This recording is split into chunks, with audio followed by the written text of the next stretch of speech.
नमस्कार, आप देख रहे हैं आज तक। आपके साथ मैं हूं अंजना ओम कश्यप। वक्त हल्ला बोल का है और आज एक विवाद जो बिहार से होते हुए उत्तर प्रदेश पहुंचा है उस पर हम चर्चा करने वाले हैं। रामचरितमानस, दो लाइनों को लेकर पहले शिक्षा मंत्री बिहार और फिर समाजवादी पार्टी के नेता स्वामी प्रसाद मौर्य ने रामचरितमानस पर जो विवादित टिप्पणी की उसको लेकर संत समाज नाराज है।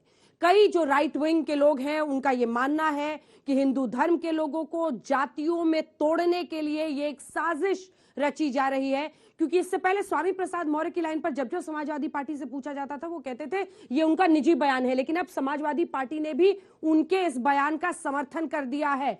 क्या 2024 के पहले अब रामचरितमानस पर देश की राजनीति होगी जिसमें जाति वर्सेस धर्म का एक खेल खेला जाएगा? इसी पर आज हम चर्चा करेंगे। सबसे पहले तालियों के साथ आप सभी का स्वागत जो हमारे साथ इस चर्चा में जुड़ेंगे। अब आपका परिचय उन खास मेहमानों से करा देते हैं जो हमारे साथ इस चर्चा में शामिल हो रहे हैं। अनिला सिंह जी बीजेपी की राष्ट्रीय प्रवक्ता है, तालियों के साथ उनका स्वागत कीजिए। अनुराग भदौरिया जी प्रवक्ता समाजवादी पार्टी के, तालियों के साथ उनका भी स्वागत कीजिए। विजय शंकर तिवारी जी प्रवक्ता हैं वीएचपी के, तालियों के, विश्व हिंदू परिषद के। सतीश प्रकाश जी एक दलित नेता के तौर पर हमारे साथ चर्चा में शामिल हो रहे हैं, तालियों के साथ आप सभी का अभिनंदन। और खास मेहमान हमारे साथ आज स्टूडियो में मौजूद हैं श्री रितेश्वर जी महाराज, जो कि श्री आनंदम धाम वृंदावन से यहाँ पर हमारे साथ चर्चा में शामिल होने के लिए पहुंचे हैं। तो चलिए इससे पहले कि हम बहस की शुरुआत करें, देखिए ये रिपोर्ट।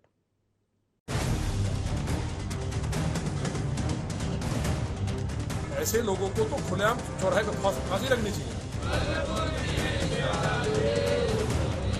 रामचरितमानस की चौपाइयों पर छिड़ी महाभारत यूपी में दिन ब दिन बढ़ती जा रही। स्वामी प्रसाद मौर्य के बयान को लेकर हर रोज नई लड़ाई छिड़ती जा रही।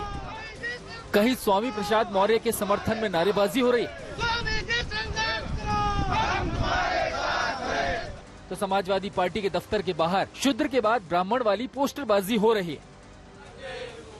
कहीं बयानों के विरोध में दलित वर्ग रामचरितमानस का पाठ कर रहा है तो कोई अखिलेश यादव और स्वामी प्रसाद मौर्य को फांसी देने की मांग कर रहा है।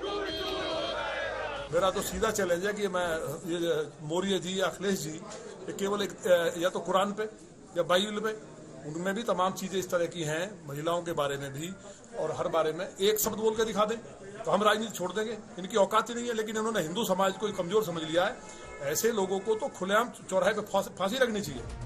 शनिवार को बीएसपी प्रमुख मायावती ने शूद्र वाली राजनीति के बहाने अखिलेश यादव को घेरा तो स्वामी प्रसाद मौर्य का जवाब आया।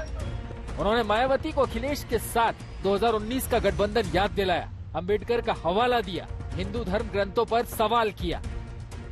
अंबेडकर को सबसे बड़ा विद्वान होने के बावजूद जाति उत्पीड़न का शिकार होना पड़ा, लिहाजा उन्होंने हिंदू धर्म छोड़कर बौद्ध धर्म अपना लिया था। स्वामी प्रसाद मौर्य के तेवरों से साफ है कि वो इन मुद्दों पर अपना रुख बदलने को तैयार नहीं है। इसे लेकर यूपी में सियासी वार पलटवार जोरदार है। हम भारतीय संविधान के मंशा के अनुरूप जाति, लिंग, वर्ण, धर्म के आधार पर किसी को अपमानित न किया जाए, हम तो भारतीय संविधान के दायरे में रह के बात कर रहे हैं। जय श्री राम। उधर सीएम योगी आदित्यनाथ समाजवादी पार्टी के नेताओं की बयानबाजी को जाति वाली राजनीति का हिस्सा बता रहे हैं। ऐसे नेताओं को प्रदेश के विकास में बाधा बता रहे हैं। देखिए, ये वे लोग हैं जिनका अपना कोई डेवलपमेंट का एजेंडा है ही नहीं। साफ है कि रामचरितमानस की चौपाइयों को लेकर सियासत में शूद्र वाला शोर मचा है। अब सियासी फायदे के लिए अपने अपने ढंग से इसे परिभाषित कर रहे हैं, बयानबाजी से इस मुद्दे को गरमा रहे हैं। लखनऊ से संतोष शर्मा के साथ आज तक ब्यूरो। तो पहला सवाल अनिला जी आपसे, समाजवादी पार्टी का स्वामी प्रसाद मौर्य का कहना है कि जो ऐसी चौपाइयां हैं जिसमें महिलाओं, आदिवासियों, दलितों के खिलाफ लिखा गया है उनको हम हटाने की मांग कर रहे हैं, हम रामचरितमानस के खिलाफ नहीं है। क्या है बीजेपी का स्टैंड इस पर? मेरी सबको राम राम। और मुझे लगता है कि समाजवादी पार्टी को यह समझ में आ गया है कि आने वाले कई सालों में वो सत्ता में आने वाली नहीं है। तो शायद मुझे लगता है स्वामी प्रसाद मौर्य ने सोचा है कि मैं जो हूं अब राजनेता की जगह इस प्रकार का टिप्पणीकार हो जाऊं। पर अंजना जी, मैं आपको बताऊं, ये सब बहुत ही शरारती तंत्र हैं और ये एक टूल किट के तहत जो है ना ये कार्य करते हैं और इसमें अर्बन नक्सलाइट आ जाते हैं, इस तरीके के जो राजनीतिक उपद्रवी तत्व जो है वो आ जाते हैं। आप देख लें, कुछ चंद पत्रकार भी आ जाते हैं या अराजक तत्व ऐसे आ जाते हैं और मिलकर ऐसा माहौल खड़ा करते हैं भारतवर्ष में, भारत की धरती पर, कि एक माहौल ऐसा खड़ा हो जाए कि हम जाति में बटे रहें। इसका जो लेटेस्ट उदाहरण है वो स्वामी प्रसाद मौर्य है, पर हाँ, उससे पहले उदाहरण एस्टेब्लिश किसने किया? बिहार की सरकार ने। उनके कैबिनेट मिनिस्टर ने कहा कि रामचरितमानस जो है एक ऐसा ग्रंथ है जो नफरती है। उसी को आगे किसने बढ़ाया? समाजवादी पार्टी के नेता ने। और उस नेता की वकालत करने के लिए कौन उतर आए? स्वयं साक्षात श्री अखिलेश यादव जी, उनके अध्यक्ष जी।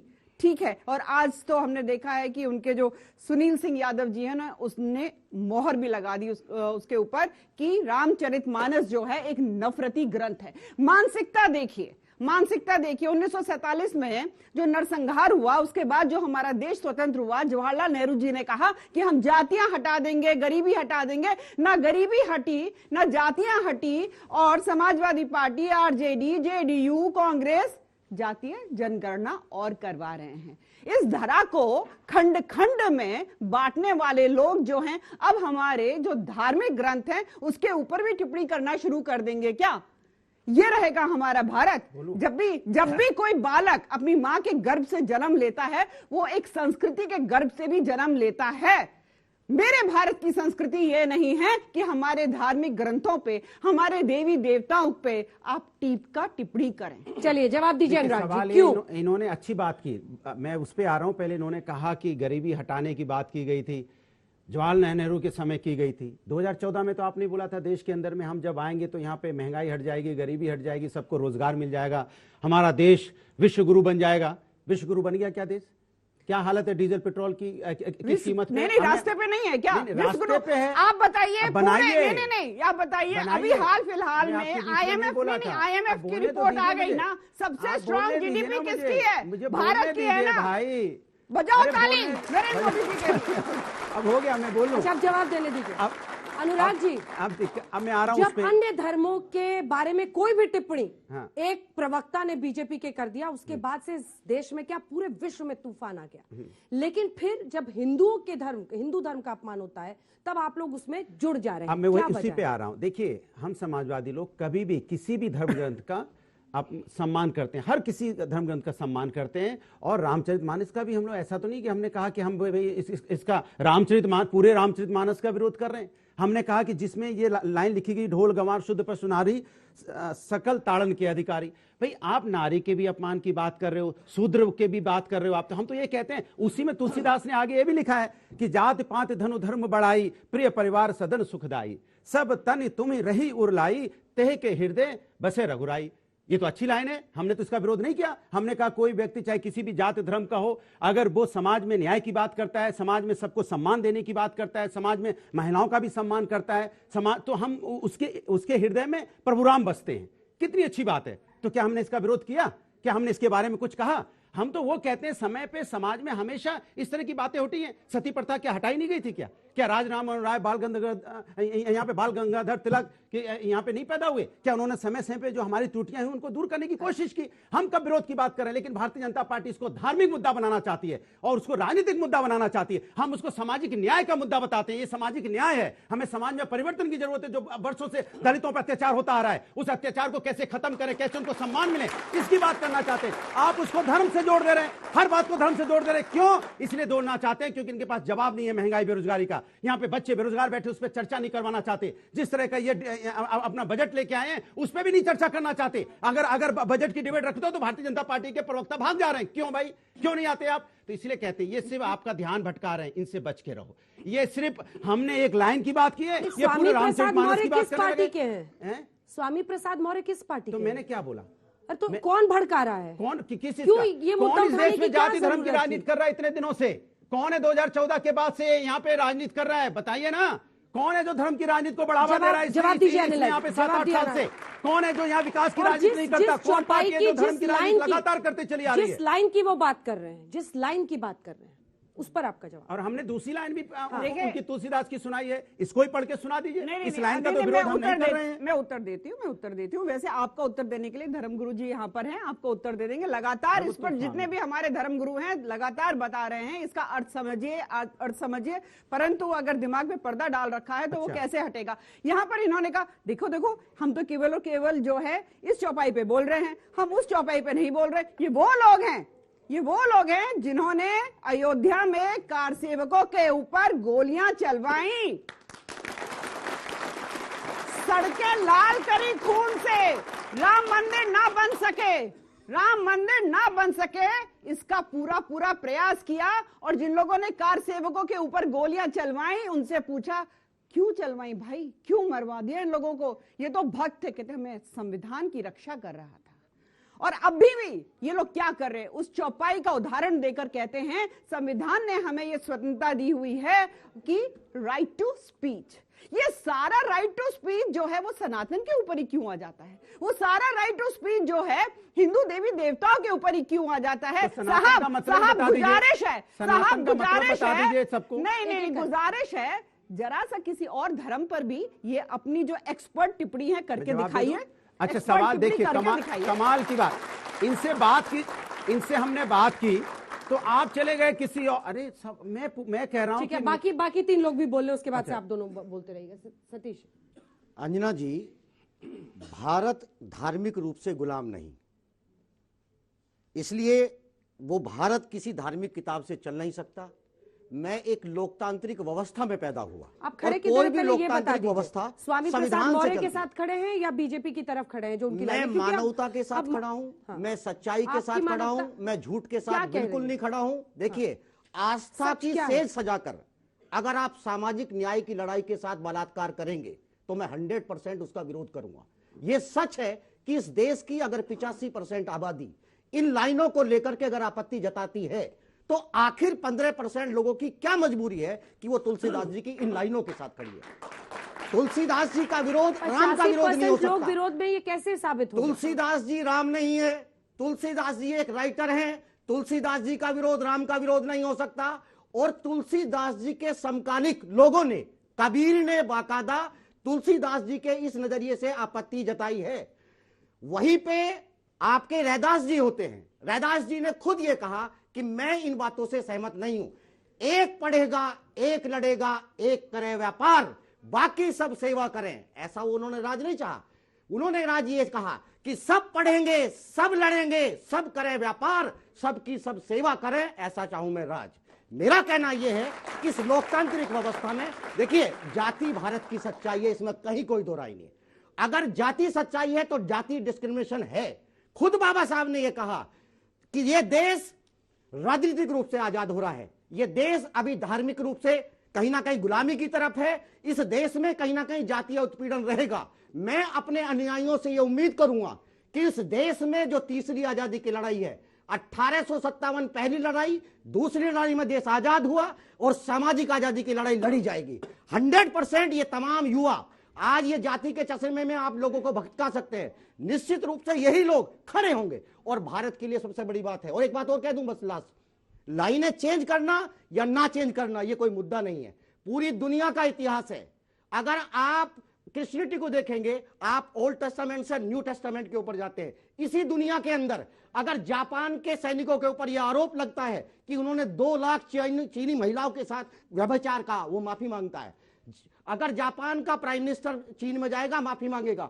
अगर ब्रिटेन की महारानी भारत में आती है तो कहीं ना कहीं जलियांवाला बाग कांड को लेकर के माफी मांगती है। मेरा कहना यह है कि माफी मांगना, अगर ये बात कह दे सब लोग कि ये तुलसीदास जी के समय का चित्रण हो सकता है, लेकिन आज के समय में हम तुलसीदास जी की लाइनों के साथ नहीं हूं तो लड़ाई नहीं होगी।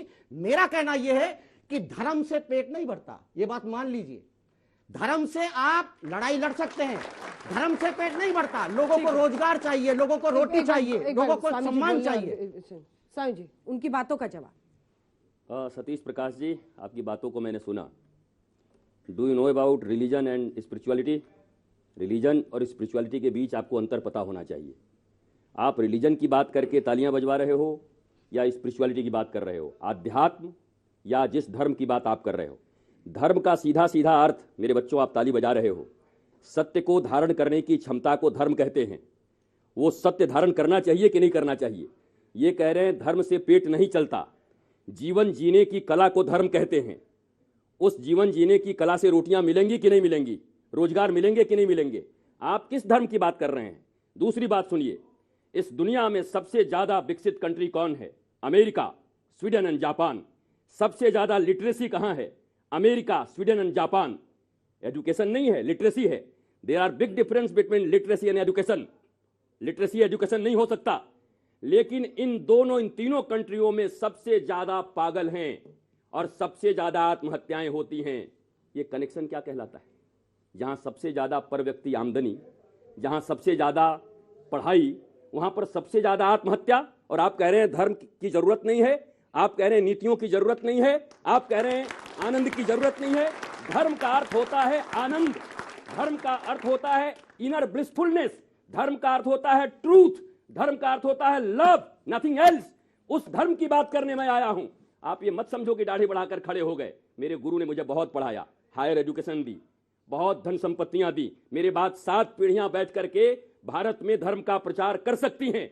उन्होंने जब मुझे पढ़ा लिया तब कहा जाओ लोगों के बीच में और रियल धर्म का प्रचार करो। मेरे बच्चों, मैं आपके बीच रियल धर्म का प्रचार करने आया हूं। वो धर्म जहां प्रेम हो, जहां आनंद हो, जहां मस्ती हो। लेकिन ये धर्म के नाम पर पन्ने फाड़ना, रामायण फाड़ना और किसी और मजहब के विषय में बोलने से डरना, क्या ये भारत है? इसी भारत में आप रहना चाहते हैं? सबके लिए बोलो ना, सबके लिए बोलो अगर बोल सकते हो तो, एक एक के लिए बोलो अगर आप बोल सकते हो। उन्होंने प्रश्न किया, उसी का जवाब दीजिए। देखिए, मैं 100% आपका सम्मान करता हूं जी, लेकिन साथ साथ ये भी कहता हूं कि अगर धर्म का उत्पाद जात है तो मैं जीवन के अंतिम क्षण तक उस व्यवस्था का विरोध करूंगा। मेरे जीवन में वही जातीय व्यवस्था कहीं ना कहीं जहर घोलती है जो आपके जन्म में कहीं ना कहीं आपके लिए गहना सिद्ध होती है। एक बात मैं जरूर कहूंगा यहां आप सब लोगों के सामने कि देखिए, गंदगी को ढोना नहीं चाहिए। गंदगी को अगर जेब में लेकर के चलोगे तो आप भी बीमार हो जाओगे। गंदगी को गंदगी से साफ नहीं कर सकते। गंदगी को साफ करने के लिए कहीं ना कहीं आपको स्वच्छ सोच और स्वच्छ जल की आवश्यकता है। आज वो समय है, ये सच्चाई है, इसमें कहीं कोई दो राय नहीं है। कि मेरा मानना यह है कि आप धर्म की तमाम बातें करें, इसमें कहीं कोई दो राय नहीं। और दूसरी बात, एक सच्चाई और आपके कार्यक्रम में बता रहा हूं मैडम, एक जरा सी बात जल्दी कि देखिए सुनिए, हमने जातीय डिस्क्रिमिनेशन झेला। 1935 में बाबा साहब ने यह कहा कि मैं हिंदू धर्म में पैदा हुआ लेकिन हिंदू धर्म में मरूंगा नहीं। लेकिन अगर आप भारत में अगर धर्म परिवर्तन को देखेंगे तो तमाम जातियां, इस्लाम में जातियां गई भारत संकरण में, इस्लाम के अंदर तमाम जातियां हिंदुओं की उपलब्ध हैं। सिर्फ दलितों की एक जाति अगर आप मुझे बता दें। तमाम डिस्क्रिमिनेशन के बावजूद भी हमने धर्म परिवर्तन नहीं किया। अगर हम अपने सम्मान पूर्वक जीवन की बात करते हैं तो हमारी बातों को कहीं ना कहीं गंभीरता से सुनना चाहिए। हम भी देश के नागरिक हैं, पूरे दुनिया का इतिहास है, पूरे देश का इतिहास है। इस देश के पॉलिटिक्स नहीं होनी चाहिए ना, हिंदुओं को एकजुट रहना चाहिए। गद्दारी नहीं आप यही कह रहे हैं ना कि हिंदुओं को एकजुट रहना चाहिए। देखिए, मैं ये कहता हूं, देखिए अगर आपके हिंदू होने से अगर मेरे जीवन में उत्पीड़न होता है तो ऐसे हिंदू धर्म को मैं कैसे मानूं? तिवारी जी जवाब दीजिए। सतीश जी ने जो बात कही, मैं पहले जिस पर इनकी टिप्पणी है और भदौरिया जी के पार्टी के स्वामी प्रसाद जी की जो टिप्पणी है, वो ढोल गंवार शूद्र पशु नारी सकल ताड़ना के अधिकारी। शूद्र से इनको कोई दिक्कत नहीं, नारी से कोई दिक्कत नहीं, ढोल से कोई दिक्कत नहीं है, पशु से कोई दिक्कत नहीं है। दिक्कत इनको ताड़ना से है। जो वहां ताड़ना क्यों लिखा हुआ है, ताड़ना का मतलब पीटना समझते हैं। पूरी की पूरी रामचरितमानस अवधि में लिखी गई है और अवधि में आप खोज लीजिए, गूगल आपके पास है। अवधि में ताड़ने का मतलब पीटना नहीं है। अवधि में ताड़ने का मतलब है पहचानना, परखना, देखरेख। ये 3 शब्द अवधि में हैं। तो तुलसीदास ने अवधि भाषा में लिखा और पहचानने की बात की, परखने की बात की, देखरेख की बात की। अगर मुझे समस्या है, मुझे नहीं आती कोई भाषा, तो इस प्रकार की टिप्पणी करने का मुझे कोई अधिकार नहीं है। देखो, भाषा के परिवर्तन से समस्या कितनी पैदा हो जाती है। आप फूल जानते, फूल हिंदी में फूल, अगर हिंदी में फूल हमें पता है और अंग्रेजी वाला फूल भी हिंदी के साथ मिला देंगे तो क्या होगा? हम किसी को फूल कहेंगे तो फूल बहुत बढ़िया पुष्प की बात कर रहा है, लेकिन अंग्रेजी का फूल कह देंगे तो मूर्ख होता है ना। एक मठरी, हम जब किसी दुकान में जाते हैं, मठरी तो एक कचौड़ी होती थोड़ी नमकीन जैसी, और अगर वही मछली की बात आप मंडी जिला हिमाचल के किसी दुकान में मांग लेंगे तो वो जूते मार के निकाल देंगे, क्योंकि उसको बेटी का लड़की का मतलब होता है। यानी भाषा परिवर्तन अगर हमें ज्ञान नहीं है तो बहुत बड़ी बड़ी बातें नहीं करनी चाहिए। 2-3 बातें और अंजना, बस हम शूद्र की बात कर रहे हैं। हमारे यहाँ भगवान श्री राम की पत्नी माता सीता का अपहरण किया महापंडित रावण ने। भगवान राम ने क्या हाल किया उसका? उसकी हत्या की ना। लेकिन उन्हीं सीता को जब वो राजा हो गए तो उनकी प्रजा का एक शूद्र उसने एक लांछन लगाया। भगवान राम ने सीता को जिस आश्रम में पहुंचाया वो महर्षि वाल्मीकि थे, उनके आश्रम में रखा, अपने बच्चों की सेवा शुश्रूषा के लिए रखा है। यानी इतना विश्वास रावण पर नहीं था, पंडित था, वो वाल्मीकि पर था। मैं कहता हूं जो विमर्श खड़ा किया गया है, स्वामी प्रसाद मौर्य ने जो विमर्श खड़ा किया है वो देश को तोड़ने के लिए खड़ा किया है। और सीधे सीधे आप देख सकते हैं 3 चीजें एक साथ घूम रही हैं। बीबीसी का डॉक्यूमेंट्री, धीरेन्द्र शास्त्री के ऊपर आक्रमण, और चंद्रशेखर और स्वामी प्रसाद मौर्य का रामचरितमानस पर टिप्पणी। ये देश को तोड़ने का एक षड्यंत्र है। और समाज के अंतर्निहित जो हिंदू संगठन है उसकी शक्ति है उसके तोड़ने का काम हो रहा है। और मैं कहता हूं सतीश जी, अगर हमें लगता है बहुत अच्छी बात है, एक लाइन और बोलूंगा, अनुसूचित जाति के लोगों को आरक्षण मिलता है इसलिए ताकि वो समाज के साथ सरपट भाग चलें। हम एक आवाज उठा रहे हैं कि जो धर्मांतरित हो गए हैं अनुसूचित जाति के लोग, उनको ये आरक्षण का लाभ नहीं मिलना चाहिए। सतीश जी हमारे साथ है कि नहीं? सतीश जी देखिए, जवाब भी देना चाहिए, छोटा छोटा, फिर मैं प्रश्न लूंगी। बिल्कुल बिल्कुल बिल्कुल। देखिए हाँ। एक बात मैं जरूर कहूंगा, जहां तक अर्थ और अनर्थ की बात है, भारत की अलग अलग भाषाओं में भारत के अंदर 350 रामायण है।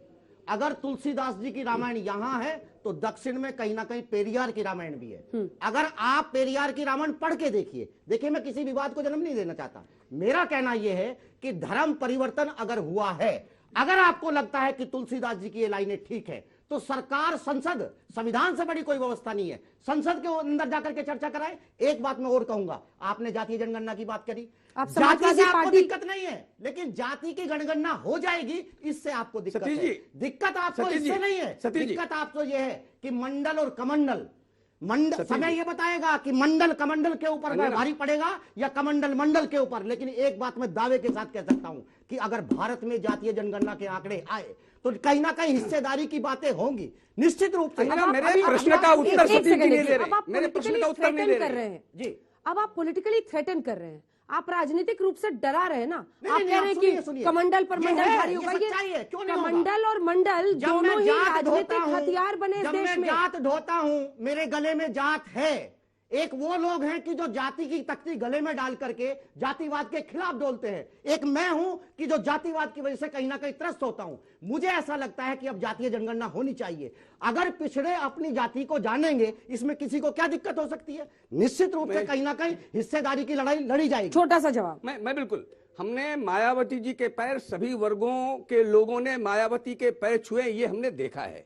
रामविलास पासवान के सभी वर्गों के लोग पैर छूते हैं, ये हमने देखा है, क्योंकि उन्होंने सामाजिक आर्थिक दृष्टि से अपना समुन्नत हुए। हम कहते हैं जिस समाज को समुन्नत करने के लिए उनको आरक्षण दिया गया, उसका 80% हिस्सा धर्मांतरित जो हो जाते हैं, जो मुसलमान बन जाते हैं, ईसाई बन जाते हैं, वो उसका उपयोग कर रहे हैं। हम कहते हैं जो अनुसूचित जाति के लोग हैं, पूरा का पूरा आरक्षण का लाभ उनको मिलना चाहिए ताकि वो समुन्नत हो और ये सारा समाज उनके पीछे चले। अगर आप इस तरफ आएंगे, कुछ प्रश्न उसका उत्तर आपने नहीं दिया। मेरा प्रश्न स्वामी जी से है, हमारे देश में गरीबी और अर्थव्यवस्था को ना देखकर ज्यादातर धर्म पे राजनीति की जाती है, इस बात में कितनी सच्चाई है? देखिए, मैंने अभी आपको धर्म की परिभाषा बताई, लेकिन लगता है आपने प्रश्न रट के आए हैं और आपको वही पूछना है। आप अच्छे आदमी हो, मुझे समझ में आता है। मैंने धर्म की पूरी परिभाषा बता दी। सत्य धारण करने की क्षमता को धर्म कहते हैं। अब आप कह रहे हो धर्म पे चर्चा होनी चाहिए कि नहीं? असत्य पे चर्चा होगी, झूठ पे चर्चा होगी।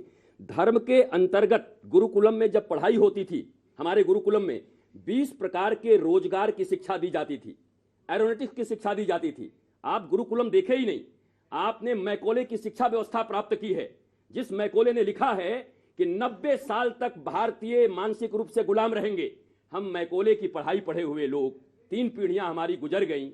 जब आप सनातन संस्कृति, अपने धर्म की पढ़ाई पढ़ेंगे, तब आपको 20 प्रकार के रोजगार जब आप पढ़ाई पढ़ के निकलेंगे गुरुकुलम से तो नौकरी खोजेंगे नहीं। ये पक्की बात है कि आप विदेशियों को नौकरी देने लायक हो जाएंगे।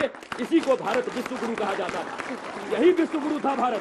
हमारा सवाल अनुराग भदौरिया जी से है कि श्री रामचरितमानस के जरिए हमारे समाज में कब तक खाई पैदा किया जाएगा। और दूसरा सवाल है जो स्वामी प्रसाद मौर्य बोले हैं हिंदू समाज रामचरितमानस को लेकर के, क्या वो दूसरे धर्मों और दूसरे धर्म ग्रंथों के बारे में बोलेंगे? इतनी हिम्मत है उनमें?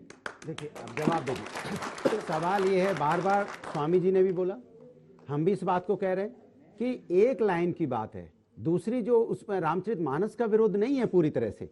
हम तो हर ग्रंथों का सम्मान करने वाले लोग, सुनिए मेरे, हर ग्रंथों का सम्मान करने वाले लोग हैं।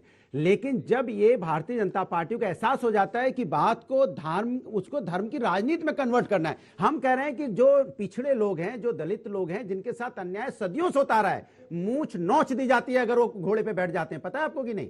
गांव में जाइए, आपके दरवाजे से वो निकल नहीं सकते, किसी के समृद्ध दरवाजे से बेचारे किसी दूर से जाते हैं, कुएं का छोवा पानी नहीं पी सकते, वो स्कूल में नहीं जा सकते थे, 10-10 किलोमीटर कहीं दूर स्कूल में पढ़ते थे, क्योंकि उस स्कूल में क्या किया आपने वो खत्म करने के लिए? उसी की तो आवाज उठा रहे हैं, उसी की आवाज उठा रहे हैं। रामचरितमानस में सिर्फ बवाल करके आपको लग रहा है वो आवाज खत्म उठा हो रहे हैं कि जाएगा? सरकार जगे, कम से कम दलितों का सम्मान हो, समाज के अंदर में सामाजिक न्याय की बात हो, समाज में बेरोजगारी हटे, समाज में महंगाई कम हो, समाज के अंदर में एक ऐसा माहौल बने जैसे हम एक दूसरे में भाईचारा पैदा हो और सब समझे हम हिंदुस्तानी एक हैं, किसी भी जाति धर्म के हो, सबका सम्मान होना चाहिए। आप उसके बीच में ये दूरी पैदा नहीं कर सकते जो भारतीय जनता पार्टी पैदा करना चाहती है, कभी जात के नाम पे, कभी धर्म के नाम पे, लेकिन विकास के नाम पे पूछो तो डिबेट में आने से कतरा जाती है। जातियों के सशक्तिकरण के लिए आपने क्या किया है आज तक, वो बताइए। क्या नहीं किया है? अरे क्या नहीं किया है? समाज को आगे ले जाने के लिए क्या विकास की राजनीति समाजवादी नहीं करती है? क्या किया? एक्सप्रेस वे हमने बनाया तो क्या पूछ के बनाया कि कौन जाति के उस पर चलेंगे? तो आप बीजेपी जैसा बोलने लगे। बीजेपी जैसा बोल रहे हैं, वो भी यही बोलते हैं आजकल। विकास की राजनीति नहीं करती, पूरे देश को यही समझा रहे हैं। राजनीति उसको तो विकास से कहां लेना देना है उनको। आपने पिछड़ी जातियों के सशक्तिकरण के लिए अपने सत्ता में जब मुलायम सिंह यादव थे या अखिलेश यादव थे क्या किया? मुझे 5 बातें गिना दीजिए। कौन सा नहीं किया? मैं आपसे पूछ रहा हूं, जाति क्या बात करें? पिछड़ी जाति के लिए रिजर्वेशन किसने दिया कि उनको कैसे अपलिफ्ट मिले? जो हमारे गांव में दलित थे वो कैसे अपने पैरों पे खड़े हो? सुने मेरी बात करें। मुलायम सिंह यादव जी ने दिया, अखिलेश यादव जी सरकार में उनकी उन्नति की गई है। आप कह रहे हैं लोहिया ग्राम, सुन तो बात तो सुने, लोहिया ग्राम आवास बनाया गया समाजवादी पार्टी सरकार में। सुन तो लीजिए, जनेश्वर मिश्रा ग्राम आवास बनाया गया समाजवादी पार्टी सरकार में, कि गांव में जो लोग रह रहे हैं उनको पक्की सड़क मिल जाए, उनको नल मिल जाए, स्कूल बनाए गए। बोल तो रहा हूँ, ग्राम आवास पूरा गाँव डेवलप कर दिया गया, अगला सवाल बनाए गए। 3-4 बच्चे हैं, छोटा छोटा जल्दी पूछिए। मेरा सवाल स्वामी जी से, आप हिंदू धर्म में दलितों को कहाँ देखते हो? मैं तो हिंदू में हिंदू ही जानता हूँ, और उससे भी ऊपर वसुधैव कुटुंबकम, इस पूरी वसुधा में जितने भी मनुष्य रहते हैं, सुप्रीम कोर्ट ने कह दिया हिंदुत्व इस देश की जीवन पद्धति है। हिंदू शब्द पहले आया होगा, तब हिंदुत्व आया होगा, तब सुप्रीम कोर्ट ने ये बात कही होगी। तो हिंदू शब्द एक व्यापक शब्द है, जहां में जाति है, मैं मानता हूं जाति है। और अभी अनुराग भदौरिया जी ने कहा, ये भी कहा, अपवाद को लेकर के नहीं चलते। अपवाद तो ये भी है कि आप ही की पार्टी में गेस्ट हाउस कांड भी हुआ, वो दलित थी मायावती जी, ये भी एक अपवाद हो सकता है ना। अपवादों को लेकर के दलित के ऊपर हमने उनके साथ सरकार भी बनाई है और सम्मान भी दिया है। पहले हमला हुआ फिर सरकार बनाई, बीजेपी ने हमेशा से सम्मान किया है, हमेशा से। मेरी एक बात सुन ले, उन्होंने पूछा दलित का क्या स्थान है। मेरे हृदय से अगर आप पूछेंगे, आप खड़े हो जाएं, आप मेरे साथ आए हैं, मैं कोई जानबूझ के लेके नहीं आया हूं, वो आचार्य अनुभवानंद है। अगर आप जातियों की बात करते हैं तो शायद वो दलित में आते हैं, और हमारे आचार्य हैं, हमारे हमेशा आगे रहते हैं। आप खड़े हो जाइए, आप खड़े हो जाइए, बंसी हाथरस के, उनकी भी जाति पूछ लीजिए। मेरे साथ जितने लोग मेरे जो प्रसाद बनाते हैं भोग ठाकुर जी का, आइए मेरे आनंदम धाम आश्रम में, लाडली निकुंज वन में, केवल अपवादों को देखते हैं। जो गलत है वो गलत है, लेकिन जहां सही प्रकाश आ रहा है, इस भारत का नाम भारत भी इसलिए पड़ा अंजना जी, भारत, भा का अर्थ होता है सूर्य, सूर्य का अर्थ होता है ज्ञान। जो देश, जो कम्युनिटी सदा ज्ञान में रत हो, लगी हुई हो, उसे भारत कहते हैं। हम उस भारत के वासी हैं। आपसे हम पूछना चाहते हैं, जो रामचरितमानस पाठ है, रामचरितमानस पाठ के विरोधी जो हैं वो अपना धर्म परिवर्तन कर लें, अब कुरान पढ़े, क्या दिक्कत है उसमें? अब मैं बोलूं? नहीं, ये सवाल ही अजीब पूछ रहे हो। क्यों सर? भाई अब मैंने कब कहा हम हिंदू धर्म से, सनातन धर्म से आते हैं, तो मैं सनातन धर्म का सम्मान करूंगा। आपका नाम क्या है? सनातन धर्म का राजपूत। मैं सनातन धर्म का सम्मान करूंगा। D pharma. और आपका ये मानना है कि जो लोग विरोध कर रहे हैं वो अपना धर्म परिवर्तन करें? बिल्कुल करें। कुरान पढ़े आप लोग, क्या दिक्कत है आपको? पहली बात तो आपसे पूछा जाए किस चीज का विरोध है, बस इतना ही बता दो तो मैं समझ।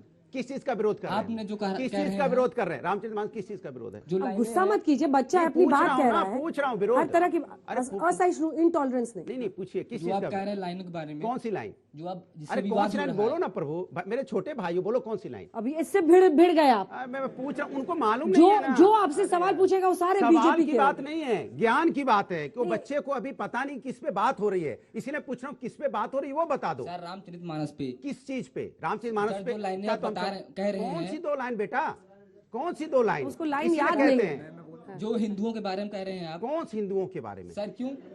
जाति की बात हो रही थी यहाँ पे आपस में, इसलिए तो आपको इतना दिक्कत बेटा है ना, पढ़ तो लो, परिवर्तन कराइए ना। बेटा पढ़ लो, बिना पढ़े नहीं होगा, पढ़ लो बेटा।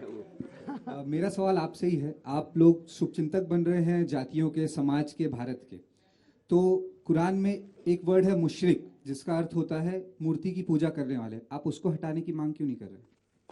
मैं जवाब दे रहा हूँ। देखिए सवाल ये होता है कि भारतीय जनता पार्टी के जो लोग होते हैं ना बहुत स्मार्ट होते हैं। मैं अपनी बात कह रहा हूँ, आपका सवाल मतलब ही नहीं आ गया। आप पार्टी पे ले जा रहे हैं, आप समाज की बात कर रहे हैं। समाज का नाम क्या है, आप क्या करते हैं? दिवाकर त्रिपाठी नाम है मेरा। करते क्या है? डॉक्टर हूँ। हाँ, अब मैं बता दूं। बोलिए। देखिए सवाल ये, भारतीय जनता पार्टी के पास इसका जवाब नहीं है। अब जब हम बात कर रहे हैं जात, सुनो समाज के अंदर में दलितों का अपमान हुआ, मैं अपनी बात कर रहा हूँ। जब समाज के अंदर दलितों का अपमान हुआ, मैं दलितों के अपमान के उनके सम्मान की बात कर रहा हूँ। दलित तो हमारे हिंदू हैं, हमारे भाई हैं, हमारा डीएनए मेरा ही खून है ना। उनको हम चाहते हैं अपलिफ्ट हो समाज के अंदर में, वो भी घोड़े पे बैठ के चलें, उनको भी सम्मान मिले, वो भी हमारी बराबर बैठे, बराबर का अधिकार हो उनको समाज के अंदर में। उसकी लड़ाई लड़ रहा हूं ना मैं। तो हाँ, यहाँ पे बात कहां से आ गई धर्म की? हम तो कहते हैं सामाजिक न्याय की लड़ाई है, इसको भारतीय जनता पार्टी धर्म की लड़ाई बनाना चाहती है। यह दिक्कत की बात है। इस लड़ाई में हम आपके साथ हैं। बिल्कुल, सबको समान अधिकार मिले, सबको समान अधिकार मिले, कानून भी बने देश में। मेरा एक छोटा सा सवाल आप सभी से है। अगला प्रश्न। हाँ, एक छोटा सा सवाल आप सभी से, क्या हम लोग ये धर्म के नाम पे लड़ना खत्म कर सकते हैं?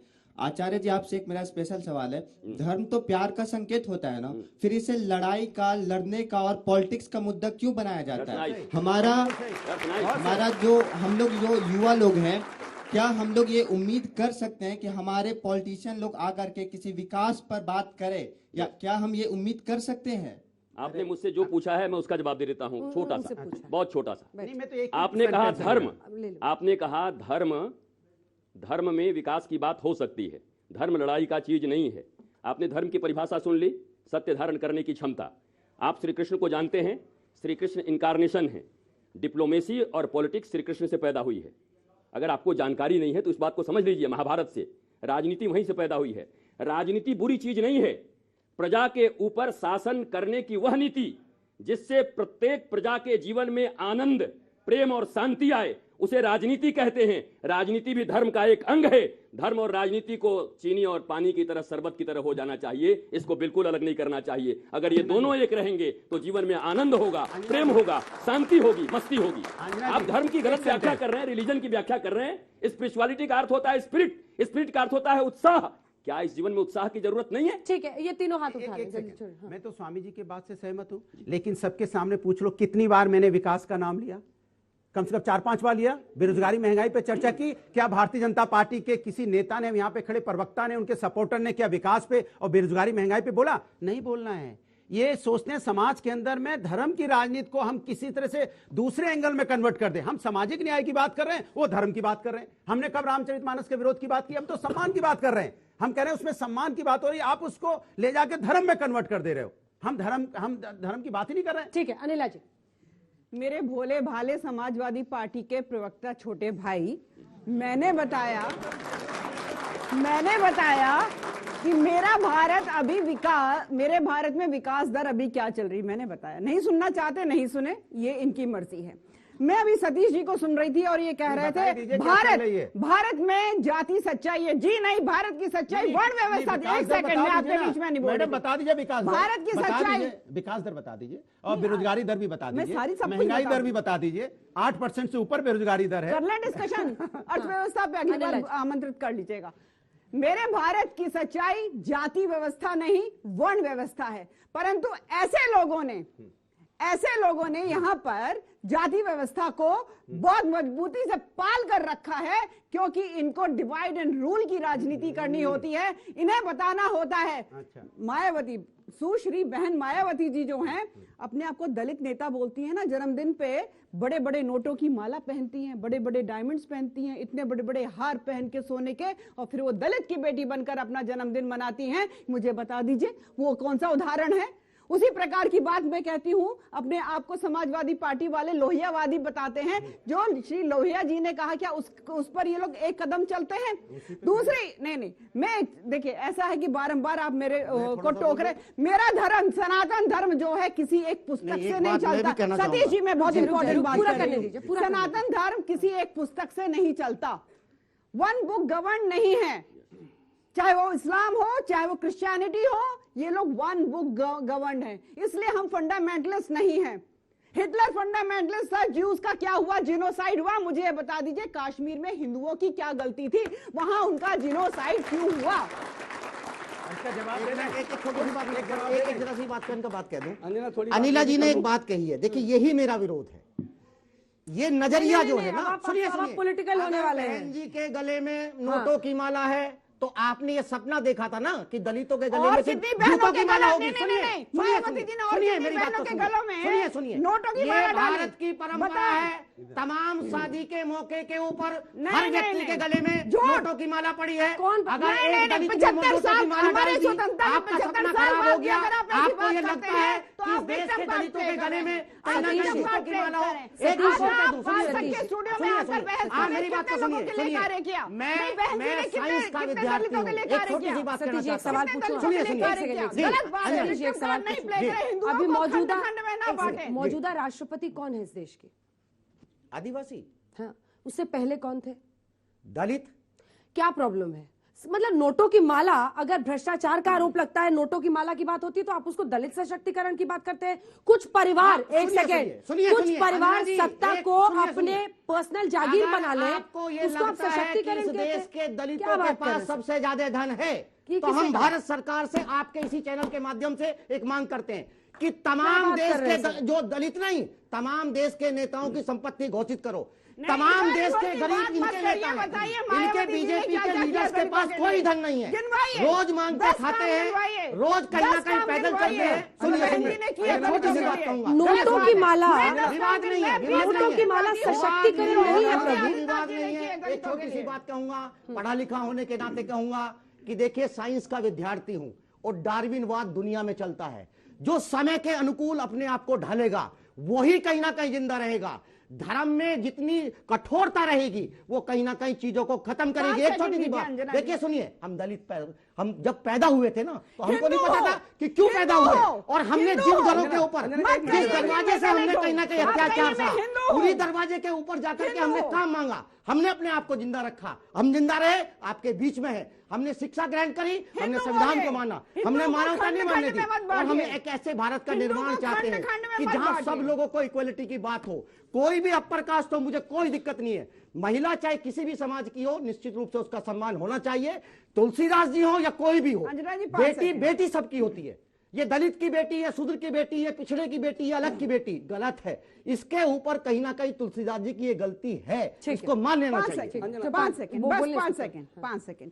देखिए, अभी जब मैंने इनसे प्रश्न किया कि बहन मायावती जी दलित की बेटी को कहकर अपनी राजनीति करती हैं, 10 कार्य गिना दीजिए जो उन्होंने दलितों के लिए किया, और नहीं गिना पाए। मैं 20 काम जो योगी आदित्यनाथ जी ने किए हैं मैं गिनवा सकती हूँ। दूसरी बात, एक बात कहना चाहती हूँ अंजना जी, मेरे भारत में 3 त्रासदियों का सामना किया है। एक सेकंड शांत रहिए, सुन लीजिए। बहुजन समाज पार्टी बहुत बढ़िया। देखिए, सुनिए, मायावती के यहाँ पर स्पोक्सपर्सन बन के आए हैं या दलित एक्टिविस्ट? मेरा कहना ये है कि अब आपका पॉलिटिकल जो क्लीनिंग है ना, वो मुझे बुरी लगती है। सुनिए, मैं बात कहूंगा, ऐसा नहीं होगा ना, सिर्फ आप बोलेंगे, उनको बोलेंगे, ऐसा नहीं होगा। गंगा एक्सप्रेस वे बनेगा तो गंगा प्रदूषित हो जाती है। अगर ये गंगा एक्सप्रेस वे बनाने की बात, शांत रहिए, हो गया बहुत, ठीक है सतीश, बहुत हो गया, शांत रहिए। आपका विक्टिम कार्ड नहीं चलने वाला है, विक्टिम कार्ड नहीं है। और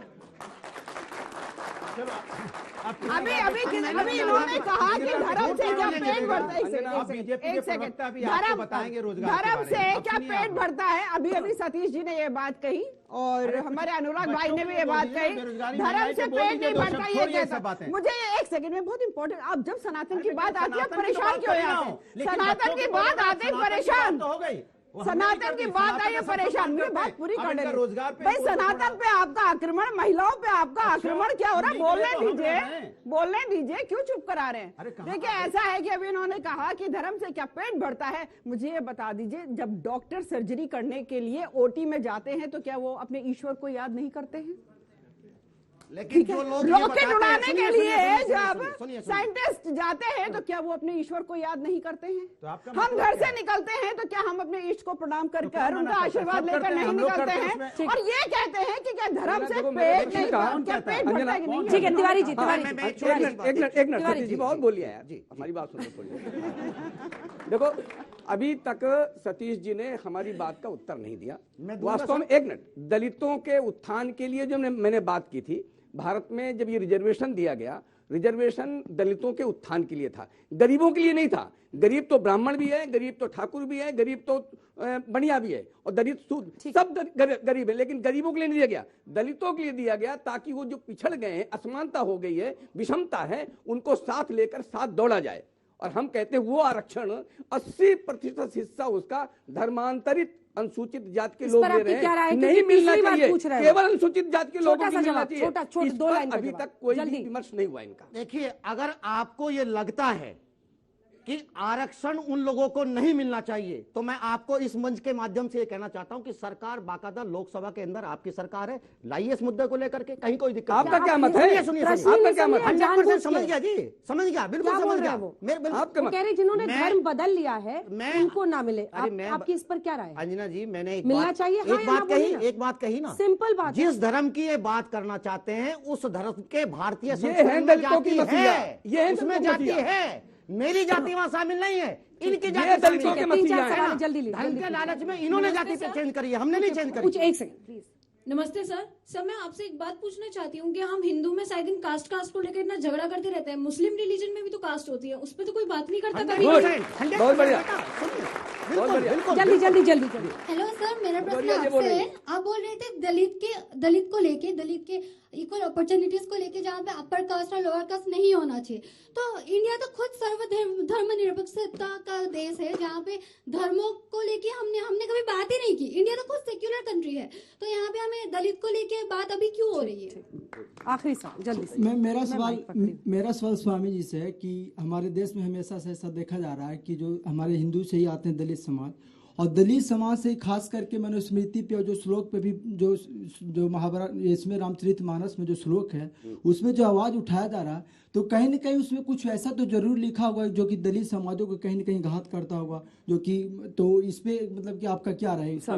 इसका जवाब है, आप मेडिकल हॉल है, दवाई की दुकान है, हजारों दवाइयां हैं, पर आपका जब तबीयत खराब होगा तो आप जाओगे किसी डॉक्टर के पास, डॉक्टर बोलेगा डायग्नोस करवाओ, डायग्नोस देखने के बाद वो आपके लिए 3-4 दवाइयां प्रिस्क्राइब करेगा, आप जाओगे, जाकर के दवाई खरीदोगे, उसको खाओगे, स्वस्थ हो जाओगे।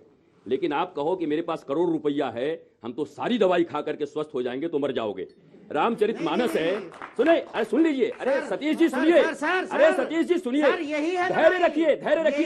सतीश जी शाउटिंग मैच नहीं कर रहे हैं, शाउटिंग मैच नहीं है sir, I am sorry, please sir, please अपनी बारी में बोलिए, प्लीज। मैं कह रहा हूं वैसे ही आप जो कह रहे हैं ना, पूरा रामचरितमानस में जो चीज आपको पसंद है, सुनहु भामिनी मोरे कई बाता, मानहु एक भगति कर नाता। अय भामिनी सुंदरी भीलिनी हमारी माँ, एक ही बात सुनो, इस दुनिया में मैं एक ही नाता मानता हूं, और वो नाता है भक्ति का। वो भक्ति का नाता श्री राम मानते हैं। तुलसीदास ने श्री राम के बारे में लिखा है, श्री राम के जो चरित्र आपको अच्छे लगते हैं उसको अपना लो, और आपको लगता है कि ये ताड़न पीड़न शब्द गलत है, तो मैं कहता हूं आप उसको मत अपनाओ। प्रश्न उठाने का अधिकार इस भारतवर्ष में सबको है, मैं इस बात को मानता हूं, और जिसने भी उठाया है, चाहे वो स्वामी तथा कथित प्रसाद पाए हुए मौर्य वंश भी जिनके ऊपर शर्मिंदगी प्राप्त कर रहा होगा, चंद्रगुप्त मौर्य, उन्होंने ये सवाल उठाया है, अगर उन्होंने सवाल उठाया है, पर सवाल उठाने का अधिकार है यार। श्याम मानव ने भी सवाल उठाया था नागपुर में, उनको भी अधिकार है, सबको अधिकार है सवाल उठाने का। जवाब पक्का मिलना चाहिए, जवाब करारा मिलना चाहिए, और उस जवाब के साथ भारत का निर्माण होना चाहिए। सवाल उठाने में क्या दिक्कत, प्रश्न उठाइए। चलिए, इसी के साथ मुझे लगता है इसी में पूरा सार है। आप सभी का बहुत धन्यवाद हमारे साथ इस बहस में जुड़ने के लिए। आप सभी का बहुत धन्यवाद आने के लिए। देश दुनिया की बाकी खबरों के लिए आप देखते रहिए आज तक।